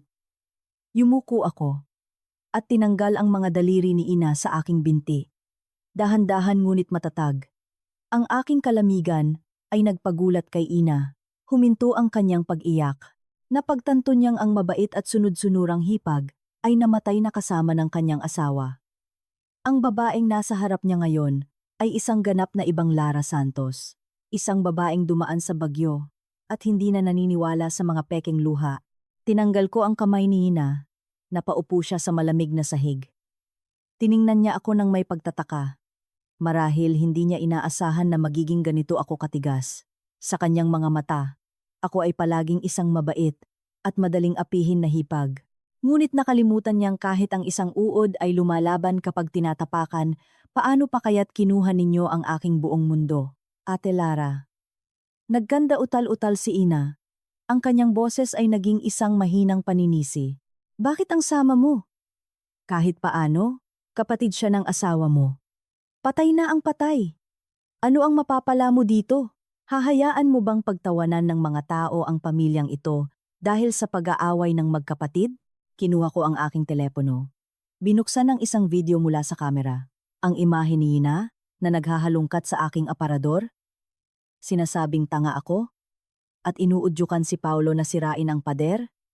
Ay malinaw na lumitaw. Idinikit ko ang screen sa kanyang mukha para makita niya ang kanyang sakim na mukha. Tingnan mo. Tingnan mong mabuti. Sabi ko. Noong hinahalungkat mo ang aking mga damit panloob, noong kinukuha mo ang aking mga alahas, naisip mo ba ang salitang pamilya? Noong inudyukan mo ang iyong asawa na sirain ang litrato ng kanyang kapatid para maghanap ng yaman? Natakot ka ba sa sasabihin ng mga tao? Ngayon, dinadala mo ang moralidad para kausapin ako? Namutla si Ina. Hindi makapagsalita. Yumuko siya. Iniiwasan ng aking nag-aapoy na tingin. Ang video ay isang hindi maikakailang ebidensya ng kanilang kasamaan. Itinago ko ang aking telepono. Tumayo ng tuwid at tiningnan si Ina nang may sukdulang pagkasuklam. Umuwi ka na. Huwag ka nang babalik dito. Hindi ako magsusulat ng anumang liham. Hahatulan kayo ng batas. Pumatay ang asawa mo. Dapat siyang magbayad. Nanloko siya. Dapat siyang makulong. At ikaw, kasabwat ka. Humanap ka ng abogado para sa iyong sarili. Huwag kang umarte dito. Galit na tatayo sana si Ina at susugurin ako. Ngunit huminto siya. Marahil natakot siya sa katatagan ko. Tumayo siya. Pinunasan ang kanyang luha. Naging puno ng galit ang kanyang tingin. Sige, ang galing mo. Maghintay ka lang. Tingnan natin kung makakatulog ka ng mahimbing sa pagiging isang biyuda na nagpakulong sa kanyang bayaw. Tumalikod siya at umalis. Ang tunog ng kanyang takong ay umalingaw-ngaw sa sahig. Pinanood ko siyang mawala sa likod ng pinto ng elevator. Kumakabog ang aking dibdib. Ipinasok ko ang susi, binuksan ang pinto, at pumasok sa aking bahay. Ang bahay ay magulo pa rin. Ang mga bakas ng paghahalungkat ay naroon pa. Ngunit ayos lang. Nakauwi na ako. Lilinisin ko ang lahat. Aalisin ko ang lahat ng dumi na iniwan nila. Lumapit ako sa altar. Nagsindi ng isang kandila para kay Baste. Ang usok ay umakyat, na lumilikha ng mga malabong hugis sa hangin. Tiningnan ko ang kanyang litrato at bumulong. Nakikita mo ba? Napaalis ko na siya. Hindi ko hahayaang apihin ako ng sinuman. Huwag kang mag-alala. Ang kaso ng isang sikat na arkitekto na pinagtaksilan ng kanyang sariling kapatid dahil sa mga peking bonds ay sumabog sa mga pahayagan na parang isang bomba. Ang mga nakakagulat na headline, mga pagsusuri sa trahedya ng magkapatid, tungkol sa kasakiman at pagkasira ng moralidad ng pamilya, ay lumabas ng makapal sa social media, ang mga larawan ni Baste, Paulo, at maging ako ay pinag-edit at pinag-usapan. May mga naawa, tinawag akong isang matapang na asawa, ngunit hindi rin nawala ang mga masasamang bibig, mga teorya ng konspirasyon, na sinasabing mayroon din akong ambisyon na makuha ang ari-arian. Kaya ko binitag ang aking bayaw. Ang aking telepono ay patuloy na tumutunog. Mga mensahe mula sa mga estranghero, mga reporter, at mga malayong kamag-anak na biglang lumitaw para kumustahin, kaya't kinailangan kong patayin ito. Hindi ako nangahas na buksan ang TV. Hindi ako nangahas na magbasa ng mga komento online. Ang mundo sa labas ay napakaingay at malupit. Pinagpipiraso nila ang sakit ng aming pamilya, na parang isang masarap na pagkain para sa kanilang libangan. Nagpasya akong lisanin ang high-end na apartment na puno ng mga alaala, ngunit puno rin ng mga multo. Kailangan ko ng isang tahimik na lugar para takasan ang bagyo ng opinyon ng publiko at para rin sa aking sarili. Umarkila ako ng isang maliit na apartment sa isang tahimik na eskinita sa labas ng lungsod, kung saan kakaunti ang nakakakilala sa akin. Kung saan walang nakakakilala sa akin, bilang ang biyuda sa bilyong-pisong kaso. Ang bagong silid ay halos 30 metro kwadrado lamang, puti ang mga pader. Walang gaanong gamit maliban sa isang kama, isang maliit na mesa, at ang aking mga gamit sa pagpipinta. Ang sikip at kakulangan ng mga gamit ay nagbigay sa akin ng isang kakaibang pakiramdam ng seguridad. Dito, hindi ko kailangang magpanggap. Pwede akong maging mahina, pwede akong umiyak, pwede akong maging totoo sa aking sakit. Sa loob ng isang buwan, halos hindi ako lumabas ng pinto. Pinutol ko ang lahat ng ugnayan sa labas, maliban kay Kapitan Ramos para malaman ang sitwasyon ng kaso. Ang natitirang oras, ibinuhos ko sa pagpipinta. Nagpinta ako ng walang tigil, na parang iyon ang tanging paraan para mailabas ang aking mga hinanakit. Hindi na ako nagpipinta ng mga maliliwanag na tanawin o masayang mga larawan. Ang aking mga painting ngayon ay may madilim na kulay.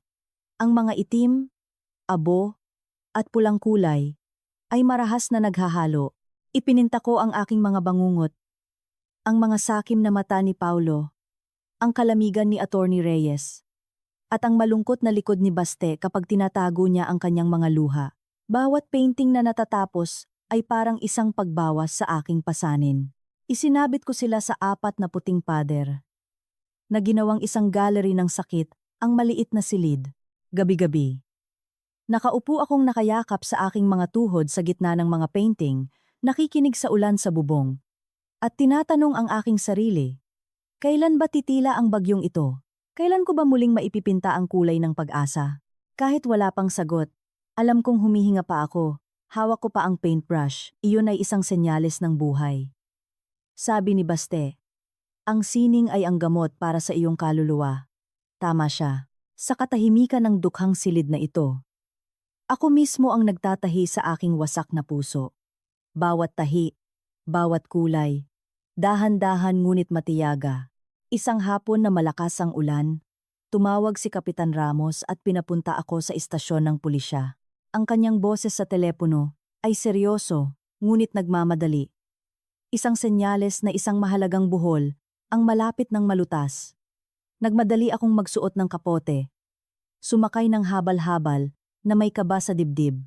Sa technical room, si Kapitan Ramos at 2 batang kasamahan ay nakakunot ang noo sa harap ng computer. Ipinapakita nito ang isang nakatagong folder sa loob ng USB na naka-encrypt gamit ang isang napakakomplikadong voice recognition technology. Itinuro ni Kapitan Ramos ang isang pulang lock icon sa screen. Bumuntong hininga at sinabi, Lara, ito ang financial black box ni Paulo na nakolekta ni Baste. Naniniwala kami na naglalaman ito ng listahan ng mga opisyal at kasosyo na tumanggap ng suhol para pagtakpan ang mga irregularidad ng kumpanya. Ngunit nag-install si Baste ng isang password na boses ng isang partikular na tao. At ang command para buksan ito ay siya lang ang nakakaalam. Tiningnan ko ang mikropono sa mesa. Kumakabog ang aking puso. Si Baste ay laging maingat. At palagi akong binibigyan ng pinakamahalagang papel sa kanyang mga plano. Tiningnan ako ni Kapitan Ramos, puno ng pag-asa. Sinubukan na namin ang boses ni Baste sa mga lumang recording, ngunit hindi gumana. Marahil ikaw ang taong iyon. Subukan mong alalahanin kung may espesyal na sinabi si Baste o isang pangako na kayo lang dalawa ang nakakaalam. Umupo ako. Nanginginig na hinawakan ang mikropono. Ang mga alaala ni Baste ay bumalik. Buhay at masakit. Si Baste ay mapagbiro, madalas siyang magsabi ng mga cheesy na linya. Sinubukan kong sabihin ang linyang madalas niyang sabihin sa akin kapag nagtatampo ako. Ang asawa ang bubong ng bahay. Nag-error ang screen. Isang pulang ilaw ang kumislap. Sinubukan ko ang aming anibersaryo, mga palayaw, ngunit lahat ay mali. Bumigat ang hangin sa silid. Bakas ang pagkadismaya sa mga mukha ng mga pulis. Pumikit ako. Tumulo ang aking mga luha. Naalala ko ang huling gabi bago siya pumanaw. Niyakap niya ako ng mahigpit. Noong panahong iyon, bumulong siya ng isang pangungusap na akala ko ay isang normal na pag-uusap lang. Ngunit ngayon, iyon pala ay isang huling habilin. Lumapit ako sa mikropono, basag ang aking boses sa pag-iyak. Sabay tayong tatanda. Tak. Nagliwanag ang screen ng computer. Ang pulang lock icon ay naging berde at bumukas. Nagulat ang buong technical room. Tinakpan ko ang aking mukha at humagulgol. Pala, ang password para buksan ang pinakamadilim na lihim ay ang pinakasimpleng pangarap na hindi na niya natupad. Sa folder na iyon ay isang serye ng mga Excel files na nagdedetalye ng petsa, oras, halaga, at pangalan ng mga tumanggap ng malalaking suhol mula kay Paulo. Ginamit ni Baste ang aming hindi natupad na pangako para ikulong ang krimen. Naghihintay sa araw na bubuksan ko ito gamit ang aking pag-ibig. Ang paglilitis sa kaso ng panloloko at paglabag sa mga regulasyon sa pagpapautang ay naganap sa isang napakatensyonadong kapaligiran. Puno ang korte ng mga tao, mula sa mga matatandang biktima hanggang sa mga reporter. Nakatayo si Paulo sa harap, payat na payat, ngunit may katigasan pa rin sa kanyang mga mata. Si Attorney Reyes ay nakatungo, hindi makatingin sa sinuman. Ang abogado ni Paulo ay isang matalinong lalaki. Kilala sa kanyang mga palusot. Sinimulan niya ang kanyang argumento sa pamamagitan ng pagsisisa na mayapa. Kagalang-galang na hukom. Ang aking kliyente na si Paulo Santos ay sumusunod lamang sa utos.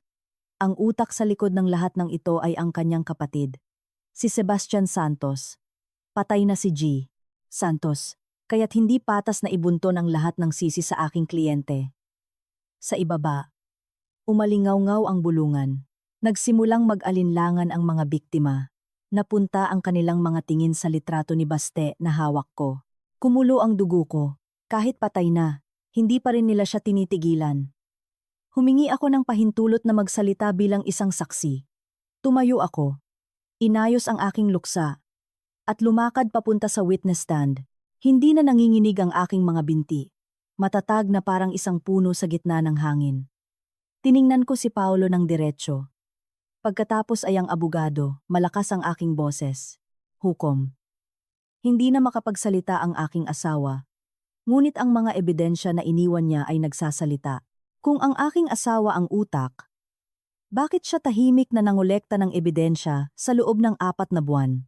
Kung sakim siya, bakit walang maruming pera sa kanyang personal na account habang ang lahat ng pera ay napunta sa account ni Paulo at ng kanyang kalaguyo? Ipinakita ko sa korte ang sulat kamay na tala-arawan ng investigasyon ni Baste at ang recording kung saan inamin ni Paulo na tinanggal niya ang gamot ng kanyang kapatid. Tumahimik ang buong korte nang umalingaw-ngaw ang malupit na boses ni Paulo mula sa speaker. Sinipa ko ang bote ng gamot na iyon. Dahil kung mabubuhay siya, mamamatay ako. Umalingaw-ngaw ang iyak ng mga tao. Napayuko si Paulo, habang ang abogado ay namutla. Alam na walang salita ang makakapagtanggol sa ganitong kalupitan. Ang paglilitis ay tumagal hanggang hapon, nang tumayo ang hukom para ipahayag ang hatol. Sabay-sabay na tumayo ang lahat, ang akusadong si Paulo Santos. Bilang utak ng krimen, ay napatunayang nagkasala ng panloloko ng malaking halaga, na nagdulot ng malubhang pinsala sa lipunan. Bukod dito, hindi niya tinulungan ang isang taong nasa panganib na nagresulta sa pagkamatay ng kanyang kapatid. Hinahatulan ng korte ang akusado ng habambuhay na pagkabilanggo.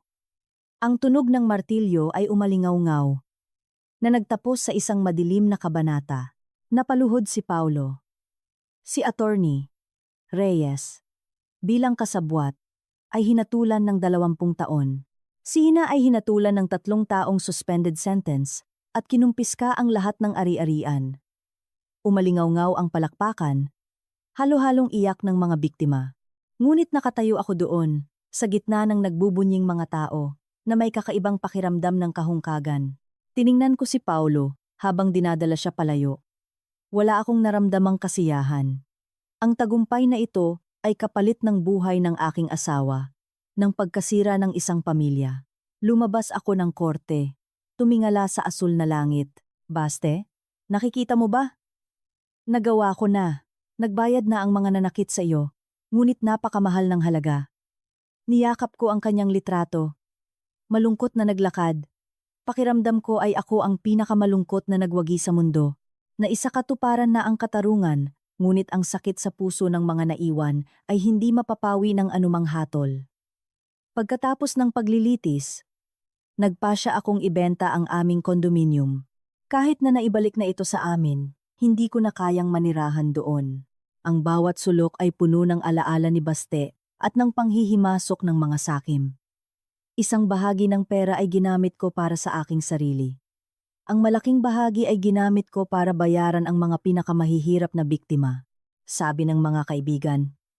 Baliw ako, ngunit ginawa ko ito hindi para kay Paolo, kundi para kay Baste. Alam kong ito ang gugustuhin niya. Gusto kong maging payapa ang kanyang kaluluwa. Sa huling araw sa bahay, nilinis ko ang lahat, iniwan ko ang susi sa mesa. Paalam. Bulong ko. Umalis ako sa lungsod isang umaga ng taglagas. Ang aking bagahe ay isang lumang backpack, mga gamit sa pagpipinta, at ang litrato ni Baste.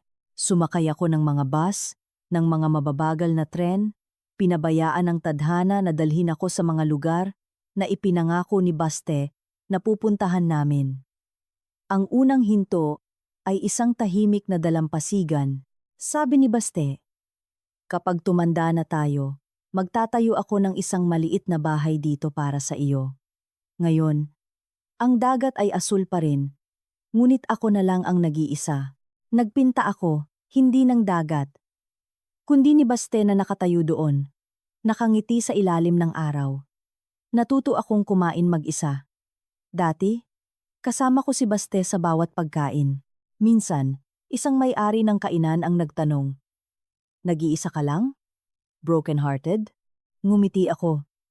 "Hindi po. Kasama ko po ang asawa ko. Nasa puso ko siya." Ang paglalakbay na ito ng paghilom ay hindi isang mabilis na lunas. Dahan-dahan, sa bawat lugar na pinupuntahan ko, ang sakit ay nagiging isang malambing na alaala. Nagsimula akong ngumiti muli. Malaman na kailangan kong mabuhay, hindi lang para sa sarili ko, kundi para rin sa kanya. Pagkatapos ng 3 buwan, bumalik ako sa lungsod. Naghanap ako, hindi ng trabaho, kundi ng isang lumang kwaderno ni Baste. Nandoon ang isang proyekto na pinapangarap niya. Isang art space para sa mga batang may autism at trauma, na tinatawag na punlang luntian. Nagpasya akong ituloy ito. Ang pera mula sa pagbebenta ng bahay ay sapat para magsimula. Nakahanap ako ng isang lumang Spanish villa na may hardin. Ako mismo ang nag-ayos nito. Ginawa kong isang magic box ng pag-asa ang lumang safe, na ngayon ay naglalaman ng mga pintura at pangarap ng mga bata. Ang araw ng pagbubukas ay simple, may 3 bata lamang. Sa isang sulok, ang litrato ni Baste ay nakalagay sa tabi ng isang berdeng halaman. Nakangiti siya, na parang pinapanood ako. Ang art studio ay unti-unting nakilala. Si Kapitan Ramos ay madalas na bumisita. Dala niya ang kanyang pamangkin na sina, na naging tahimik matapos mamatay ang ina. Sa studio, unti-unting bumalik ang ngiti nina. Sa pagitan namin ni Ramos, isang espesyal na ugnayan ang nabuo. Hindi ito pag-ibig, kundi isang malalim na pag-unawa sa pagitan ng 2 kaluluwang may mga sugat. Sa unang anibersaryo ng pagkamatay ni Baste, nagluto ako ng kanyang mga paboritong pagkain. Dumating si Ramos at sina. Isang estranghero ang dumating, isang notaryo. May dala siyang isang dokumento. 1 taon na ang nakalipas, lihim na inilipat ni Baste ang isang ari-arian sa pangalan ko. Isang maliit na bahay na gawa sa kahoy sa isang burol sa Baguio, na may utos na ibigay lamang sa akin sa araw na ito. Sa loob ay isang liham. Aking minamahal na Lara, kung nababasa mo ito, ibig sabihin ay hindi ko na natupad ang aking pangako, na sabay tayong tatanda. Patawarin mo ako. Ang bahay na ito sa burol, pinangalanan ko itong bahay ni Baste at Lara. Nagtanim na ako ng mga hydrangea sa harap. Kung masyado ka nang napapagod sa syudad, umuwi ka dito. Huwag ka nang umiyak. Hindi ako aalis. Magiging hangin ako, hamog, para yakapin ka araw-araw. Mabuhay ka ng payapa at maningning para sa akin. Mahal kita.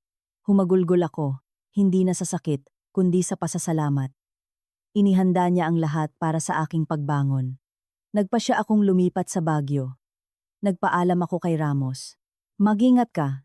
Kapag may oras, dalawin mo ako kasama sina. Sagot niya. Oo naman. Maging masaya ka dyan para na rin kay Baste. Ang bahay sa Baguio ay payapa. Ang buhay ko ay naging simple. Nagtatanim ako sa hardin. Nagtuturo ng pagpipinta sa mga bata sa nayon. Ang aking mga painting ay puno na ngayon ng liwanag. Isang umaga, nakaupo ako sa beranda, umiinom ng tsaa. Sa tapat ko, may isang tasang kape para kay Baste. Isang ugali na hindi ko kinalimutan. Ngumiti ako at bumulong sa hangin. Nakikita mo ba, Baste? Maayos ang buhay ko. Payapa na ang aking kaluluwa. Alam kong nandito pa rin si Baste. Nasa hangin, sa sikat ng araw, sa bawat hininga ko. Hindi na kami magkasama sa pisikal. Ngunit ang aming mga kaluluwa ay nag-iisa na. Hindi na ako naghihintay ng himala. Dahil ang bawat araw na nabubuhay ako, na ginagawa ang gusto ko, ay ang pinakadakilang himala na. Ang nakaraan ay tapos na. Ngayon, ako na lang, ang walang hanggang pag-ibig, at ang mga payapang araw sa hinaharap. Mga kagalang-galang na manunood, nakikita natin na ang pera ay tunay na isang tabak na may dalawang talim. Maaari nitong subukin ang katatagan ng tao sa pinakamalupit na paraan, ngunit hindi nito kailanman mabibili ang kapayapaan ng kaluluwa. Tanging ang pagpapatawad, pagpapakawala sa galit, at pamumuhay, nang may kabutihan ang siyang gamot sa lahat ng sugat, na tumutulong sa ating mahanap ang tunay na kaligayahan. Sana, sa pamamagitan ng kwentong ito, bawat babae ay makahanap ng lakas ng loob na maging Panginoon ng kanilang buhay. Dahil pagkatapos ng ulan, tiyak na sisikat muli ang araw. Kung nagustuhan ninyo ang kwento ngayon, huwag kalimutang mag-subscribe sa channel, i-on ang notification bell, i-like, at mag-iwan ng komento upang ibahagi ang inyong damdamin. Ang inyong suporta ang aming pinakamalaking motibasyon para magpatuloy. Salamat sa inyong pakikinig at hanggang sa muli sa mga susunod na kwento.